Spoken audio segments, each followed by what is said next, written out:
So, the first thought I had when I left the cinema was, this is not for adults. This is a kids' film. Let me explain. Yes, you are dealing with an assassin who has a code and kills people for money, which is quite dark. But on the other hand, you do have a furry little cuddly toy that runs around with him, which kids will absolutely love because it's fun and whimsical and cute. Kids don't care about story structure and character arcs and why they do certain things. Kids don't think like adults would. Adults tend to overanalyze things and think, oh, that's stupid. Why is Mando doing this? Why is Mando doing that? Kids don't care that the story's been told 15 times in 2 minutes. They just like the pretty colours that are on screen, the exciting action, the flying spaceships, and the space magic that's going on around them. Because that's what their attention span allows them to process today. Unfortunately, we don't live in the 70s anymore. We live in 2026, and now we have devices and TikTok and short form content that make their attention spans like a goldfish. It's not their fault, it's life as we know it. They don't care that Mando's zigzagging his way through his storyline, going from one place to another and another. They don't care that the CGI isn't particularly that great. They just want to watch a good story. But as adults, we do care about those tiny little details. But if you change your mindset around what this film actually is, a kids' movie, then there may be some aspects of this film that you may enjoy without having to completely dissect its guts out. Star Wars used to have a balanced audience where they would make films that were great for both adults and kids, where themes and emotions would cross over. It seems that Disney's Star Wars is gearing more towards the younger audience. That's not going to change anytime soon. So you better change your mindset about it and not think about these films from an adult's perspective, because otherwise from now on Star Wars films, well, there'll be nothing left of the Star Wars films that you would actually like. So the film is about how Mando is working his way through deck of cards of the leadership hierarchy of the Imperial Empire, and is working his way through one at a time, ticking them off, either killing or capturing them for information about what's going on and what they've been up to lately. And they've all but died out, but there's still remnants of the Empire here and there. And so he's trying to work his way through the list. And he gets a lead through one of the rebellion leaders that basically the Hutts have some information about one particular general that he has to go for. And so he has to go to the Hutts and find that they have their own agendas, and they want Mando to rescue, who is the living descendant of Jabba the Hutt and is fighting in this criminal underworld gladiator system. And so Mando has to go to this planet and rescue him, take him back to the Hutts, and then he'll get the information he needs to get the Imperial General for this like particular empire information that he needs. And so he's going from one place to another, to this, to that, and then it ends. And then it's just him trying to figure out what to do next. And he suddenly gets taken out by one of the hunters and gets taken back to the Hutts, and after that chaos ensues. So let's look at this film sort of more of a balanced point of view, because like I said at the start of this video, this film is more of a kids film. But if we view it from both an adult point of view, what's working well for adults, also what's working well for kids, and just have an overall view of the film rather than completely killing it off, and that's no good for anyone. So let me start off by saying what I liked about the film. So the film, one side it works and on another it doesn't. So the side that works for me was the Mando standalone action sequences where he was capping off stormtroopers left and right, and I liked his story part of it where he was hunting the people down and he was gathering the information, and it was like just him and his storyline I absolutely loved. some of that fight sequences were really cool. And what I didn't particularly like was actually the Grogu part of the story, where I constantly found myself eye rolling at every single moment of his storyline. And I just felt like, what on earth is going on? We spent half an hour in a wood. Okay. It's weird balance because on one hand it kind of feels like Leon the Professional with Jean Reno and Natalie Portman back in the early 90s, and then on the other hand it's like Fraggle Rock with slightly less colour. See what I mean?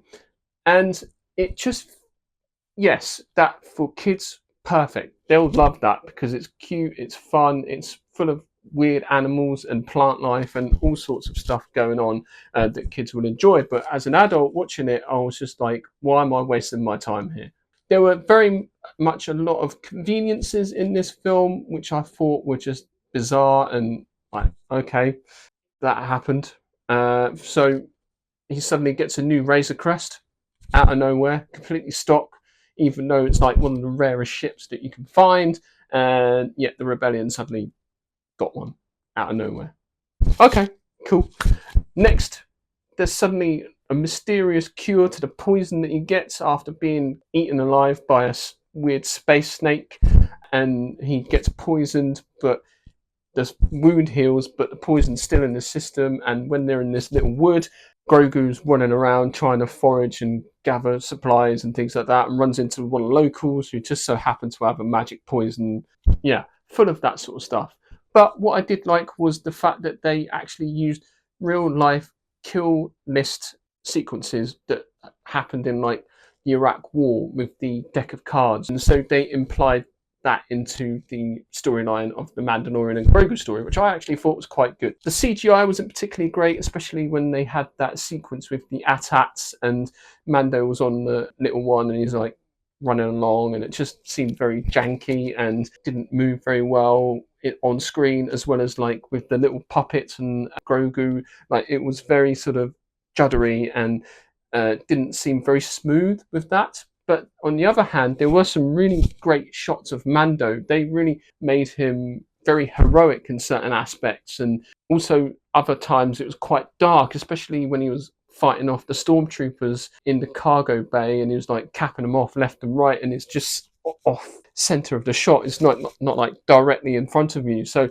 that was really really cool, and yeah, it was just certain things that I just didn't like about it, and other things I just thought was really quite entertaining and quite good fun. And so, yeah, you just got to see this film for what it is. It's a kids' film, essentially. Yeah, you can bitch and moan about, oh, this isn't how I would do it. This isn't what I would put in. But if that's the story you want, go write that story. You've got so much resources at your disposal that you can actually do this yourself and make it your own story. You can get all the kit online and build your own Mando suit if you wanted to, and then you can do your own standalone Mando film if you wanted to, or write a piece of fan fiction, or write a story or book or something about your story that you want for Mando. It's easy. You can just do it yourself. So before bitching and moaning about how bad this film is or how awful the storyline was, and how the fact that this is the first Star Wars film they've released in like 6 or 7 years, think about like your perspective as an adult, or however old you are, and think of it from a different point of view, and maybe you might enjoy aspects of this film, and maybe you might think, oh, I've got a few ideas. Maybe I'll do something myself. So, yeah, so kids would absolutely enjoy this as well, and would absolutely love the banter between Grogu and little furry little animals that are crawling around with him, and would love the whole, oh, look at the baby, don't look at the baby, oh, creepy baby. They would absolutely eat that up because it's cute, it's furry, it's cuddly, and they just love that sort of stuff. So that aspect they'll like. They also would like the Mandalorian and Grogu relationship and the philosophy behind how Grogu takes care of Mando in the wood.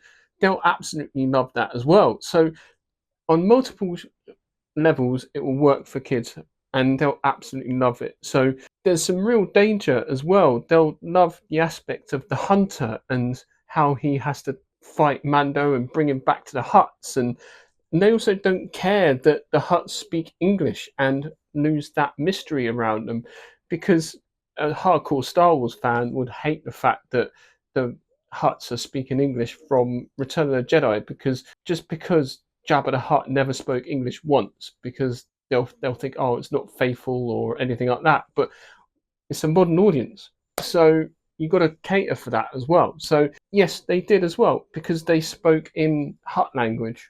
So it works on multiple levels for kids because it's fun, entertaining, and not too difficult for them to follow, and that's what they want. Also, what I did appreciate was the fact that they didn't have the main Star Wars scroll at the start of the film. Now, I think this will be a very different review if they did have the Star Wars scroll, because that's mainly for the main films. This is kind of like a side quest film type of thing. So yeah, that kind of worked well in their favor. I feel they that was good thinking on their part. But yeah, like I said, if you change your mindset on this film for what it really is and think about it from a different perspective, then you might enjoy it. So thank you very much for watching, and please remember to like and subscribe to my channel, and I shall see you in the next video.